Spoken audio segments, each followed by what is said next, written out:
Hello বন্ধুরা, আজ আমি তোমাদের সাথে শেয়ার করতে চলেছি গুড়ের সিমাইয়ের পায়েস। তো প্রথমে কড়াইতে একটু ঘি দিলাম, তার মধ্যে দুটো তিনটে এলাচ থেতো করে আমি দিয়ে দিলাম।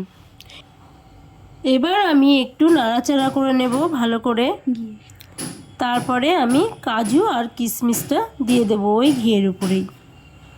এবার আবার একটু আমি নাড়াচাড়া করে নেব ভালো করে।